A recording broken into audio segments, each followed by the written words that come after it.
은혜 받으실 하나님의 말씀은 누가복음 2장 11절 한 절 말씀입니다. 우리 같이 한 목소리로 읽어보겠습니다. 오늘 다윗의 동네에 너희를 위하여 구주가 나셨으니 곧 그리스도 주시니라. 아멘. 우리 두 손 들고 주님을 찬송하면서 주님을 찬송하면서 할렐루야 할렐루야 할렐루야 내 앞길 멀고 나 주님만 따라가리. 할렐루야. 네, 예수님을 알면 능력이 생기는 줄 믿습니다. 예수님을 모르면 자꾸 힘든 거거든요. 할렐루야. 네, 우리 옆에 분들하고 인사 나누겠습니다. 하나님의 은혜입니다. 네. 네. 아유, 새벽에 많이 나오셨어요. 나오실 수 없는 분들도 조금 제가 눈에 보이는데 그래도 나오시고 건강도 좀 그러신데도 나오시고. 네. 어쨌든 저희 집 애들도 어저께 갑자기 그 전날 새벽에 간대요. 얘기도 안 했는데 그래서 막 나오더니 오늘은 어디 가셨는지 안 보이시네요. 내일 한번 또 가보자고 또 한번 권해봐야 될 것 같습니다. 네.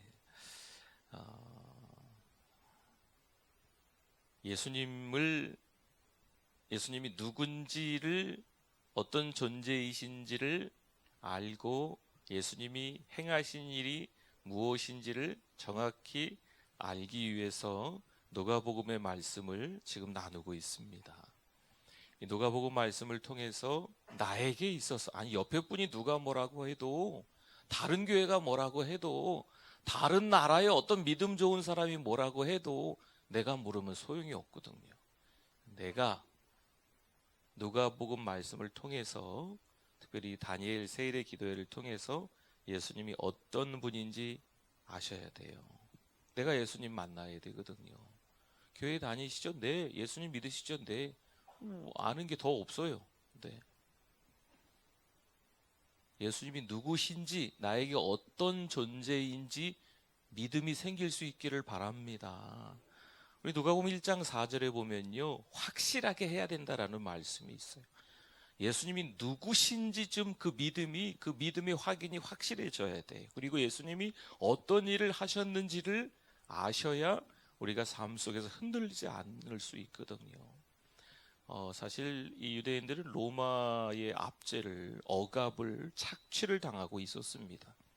그때 당시에 이미 구원자가 있었어요. 예수님 오시기 전부터 구원자가 있었어요. 누구냐면 아우구스투스 황제였어요. 로마 황제. 자기가 구원자다라고 이야기하면서 오히려 구원자이면서 더 사람들을 억압하고 착취했다는 거죠. 여러분, 그때나 지금이나 예수님과 상관없이 구원자가, 아멘하지 마세요, 구원자가 있어요. 예수님과 상관없이 돈이 구원자라니까요. 예수님과 상관없이 어떤 때는 건강이 구원자입니다. 예수님과 상관없이 아우구스투스 황제가 구원자인 것처럼 내가 구원자다라고 외치는 어떤 사람들이 또 등장한다니까요. 예수님하고 전혀 상관없이 때로는 자식이 구원자일 수도 있어요. 이미 우리의 삶 속에서, 이 세상에서 구원자가 있는 거지요. 그런데 어느 날 진짜 구원자가 등장하는 거지요. 천사가 와서 노래를 합니다. 목자들 앞에서. 너희를 위하여. 누구를 위하여? 누구를 위하여? 너희를 위하여, 나를 위하여, 우리를 위하여 구세주, 구원자, 구주가 나셨다. 누구십니까? 예수님인 줄 믿습니다. 예수님께서 구원자로 오시는 것을 저와 여러분들이 믿어야 될 줄 믿습니다. 이 세상의 구원자는요, 억압하고 착취하는 로마 황제 아우구스투스가 아니에요. 분봉왕 헤롯이 아닙니다. 헤롯은요, 마태복음에 보니까요, 예수님이 오셨다라는 이야기를 동방 박사들을 통해서 듣고 2살 밑에 이 아이들을 다 죽였어요. 참 기가 막히죠. 여러분, 이게 세상입니다. 세상은요, 가면 갈수록 더 무서워지고 악해질 거예요. 진짜 구원자를 만나야 돼요. 내 주먹이 구원자가 아니거든요. 내 머리가 구원자가 아니에요. 내가 가지고 있는 재산이, 내가 가지고 있는 실력, 내가 가지고 있는 남들보다 조금 더 유능한 어떤 달란트, 이런 게 구원자가 아닙니다. 그런데 어느새 때로는 세상에도 조금 아슬아슬한 이야기이긴 한데, 이 교회 안에서도 예수님 말고 다른 구원자가 예수님의 자리를 차지하고 있는 거죠. 사랑하는 성도 여러분, 우리에게 있어서 최고의 자리가 있다면 그 자리를 하나님께 내어드릴 수 있기를 축원합니다. 그게 중요한 거예요. 신앙생활 하면서 때로는요, 여러 가지 많은 갈등을 느낄 수 있어요. 우리의 자녀들이 시험의 문턱에서, 또 때로는 취업의 문턱에서, 또 결혼을 해야 되니까 결혼의 문턱에서 막 갈등하는 거예요.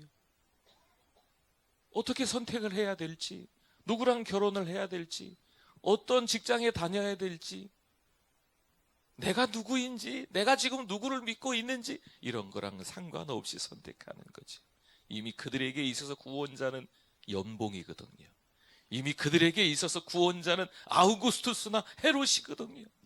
이미 그들에게 있어서 구원자는요, 부모님의 말씀이거든요. 여러분, 아무것도 아닌 것 같은데 우리가 너무 세상에 쉽게 지고 살아가고 있어요. 아우구스투스 자기가 구원자라고 하는데 왜 그렇게 사람들을 억압하고 착취합니까? 이건 틀린 거지요. 잘못한 거지. 예수 그리스도가 구원자이신 줄 믿으시기를 바랍니다. 구원자는 말 그대로 구원시켜줘야지요. 사방에 우겨쌈을 당하고 있으면 하늘이 열려서 하나님께서 위로 딱 이렇게 올려주셔야지. 기가 막힌 수렁과 늪에 빠져가고 있으면 구원자는요, 살려줘야지요. 근데 세상의 구원자는요, 세상에서 말하는, 구원자라는 말을 아무데나 갖다 붙이면 안 되는데, 이 세상에서 말하는 구원자는요, 더 죽이고 있는 거지요. 더 억압하고 있는 거지요. 더 착취하고 있는 거지요. 더 힘들게, 더 고통스럽게 만드는 거예요. 여러분, 분별이 쉽습니다. 진짜 구원자 예수 그리스도는 우리를 살리시는 줄 믿습니다. 그런데 이 세상의 구원자라고 말하는 이 잘못된 구원자는 우리를 더 힘들게 하는 거지요. 더 스트레스 받게 하는 거예요. 잠 못 자게 만드는 거지요. 이 돈 때문에 절절매게 만들고, 자식 때문에 힘들게 만들고, 직장 때문에 등등등 세상에서 말하는 좋은 것들, 구원자들은요, 오히려 우리를 심하게 다투게 만듭니다. 오직 예수님만 우리의 구원자이신 줄 믿습니다. 이 로마 황제의 칙령이기 때문에 나사렛에서 베들레헴까지 호적하러 가는 거예요. 이 무려 이 나사렛에서 베들레헴까지의 거리는 145km입니다. 145km. 145km면요, 한 2시간 반 걸릴래나요? 차 타고? 네. 차를 끌고 가도 뭐 2시간이나 2시간 반 걸릴 거예요. 그런데 만삭의 몸을 이끌고 요셉과 마리아가 온 거지. 얼마나 힘들겠어요. 그런데 이 세상은요, 이 억압과 착취로 괴로워하고 있고, 전혀 남들에 대해서 눈꼽만큼도 배려할 마음이 지금 아주 삭막해져서 없거든요. 만삭의 몸을 이끌고 여관을 두들기는 거죠. 빈방 있냐고. 지금 방방곡곡에서 호적하러 왔기 때문에 사실 빈방이 있을 리가 없어요. 지금처럼 뭐 핸드폰에 이렇게 하면 뭐 예약이 되고 뭐 이런 게 시대가 아니니까요. 일찌감치 오신 분들이 다 방을 차지하고 있겠지요. 만삭의 몸을 이끌고 145km를 이미 예정해서 준비해서 출발을 했다고 해도 중간중간에 얼마나 많이 쉬었겠어요. 남들보다 진짜 늦게 많이 왔겠지요. 그런데 만삭이면요, 여러분, 만삭의 몸으로 문을 두들기면 여러분 문 안 열어주실 거예요? 안 열어주실려나 보네. 네. 이게 너무 안타깝잖아요. 그렇죠? 근데 조금 더 배려할 마음이 사람들에게 남아있지 않습니다. 그때나 지금이나 어찌 보면 세상은요 비슷비슷합니다. 나 먹고 살기도 바쁘거든요. 그렇기 때문에 전혀 누군가를 위해서 배려할 만한 마음이 남아있지 않습니다. 길을 가다가 어려운 분을 보면 글쎄요, 좀 도와주는 분들이 계십니까? 주변에 몸이 아프신 분들을 보면 뭐 가시다가 부축을 하시다든지 뭐 등등 여러 가지 좀 도움의 손길을 경험이 있습니까? 요즘 더 없어지는 것 같아요. 외롭고 힘든 분들이 있으면 같이 가서 말동무를 해드린다든지 반찬을 좀 만들어서 그분들에게 좀 가져다 드린다든지, 네. 이런 모습들이 어느새 많이 사라져 버려 있습니다. 그때도 그렇고 지금도 그렇고 많이 좀 삭막해져 있는 것 같아요. 사랑하는 성도들이요, 세상에서 말하는 구원자는요 자기 실속을 차립니다. 그러나 진짜 구원자 예수 그리스도는요 오히려 십자가에 못 박혀 본인이 죽으시는 거죠. 세상에서 말하는 로마 황제라고 하는 구원자는 오히려 억압하고 착취를 합니다. 더 못 살게 구는 거죠. 그러나 진짜 구원자 예수 그리스도는요 우리를 살리기 위해서 본인이 스스로 억압하고 본인이 스스로 착취를 당하면서 돌아가 죽으시는 줄 믿습니다. 저와 여러분을 위해서 이 땅에 오신 예수 그리스도를 의지하며 믿고 사실 수 있기를 바랍니다. 성탄의 주인공은 산타가 아닙니다. 여러분 농담이라도 산타클로스 얘기하지 마세요. 네. 저도 어저께 몇 번 우리 성도들이 모인 자리에서 산타 얘기를 좀 들은 것 같아요. 제 귀로. 산타 얘기하지 마세요. 뭐 어느새 니콜라우스인지 산타인지 아무튼 뭐 어려운 사람들을 좀 도와줬나 보지요. 이게 이제 시초가 그렇게 하다 보니까 이렇게 산타클로스가 됐다는데, 12월 25일 날 뭐 태어나신 분이 누구예요? 뭐 이런 퀴즈가 있더라고요. 정답은 예수님 아니세요? 근데 산타클로스가 정답이래요. 네, 아무튼 좀 기가 막힌 일들입니다. 성탄의 주인공은 예수님이신 줄 믿습니다. 이 땅의 구원자는 아우구스투스가 아닙니다. 자기 자리를 지키려고 분봉한 헤롯이 2살 밑에 아이를 다 죽였어요. 여러분 그런 삶의 모습들이 또 우리 가운데도 충분히 일어날 수도 있습니다. 왠지 아세요? 창세기 3장에서 말하는 그 죄가 여전히 우리 가운데 있기 때문에 그래요.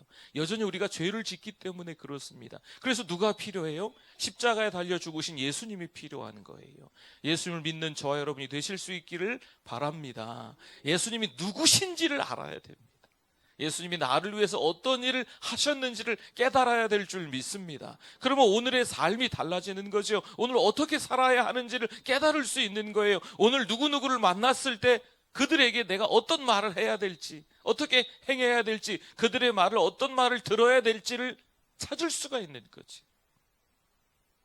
사랑하는 성도들이요, 성탄의 주인공은 예수님입니다. 성탄의 증언자들이 증인이 되실 수 있기를 바랍니다. 예수 그리스도가 나셨습니다. 아기 예수가 탄생하셨습니다. 우리의 구원자가 태어나셨습니다. 만방에 알릴 수 있는 12월 한 달 되실 수 있기를 바랍니다. 더 이상 산타 이야기는 그만하시고, 더 이상 세상의 구원자라고 하는 등등등 여러 가지 이야기들은 그만 멈추시고 진짜 구원자이신 예수 그리스도 이야기로 오늘 하루를, 또 이 한 주간을, 또 우리 가정에서, 사랑방에서, 직장에서, 교회에서, 이 도시에서 가는 곳곳마다 예수님 이야기로 가득 차실 수 있기를 주님의 이름으로 부탁을 드립니다.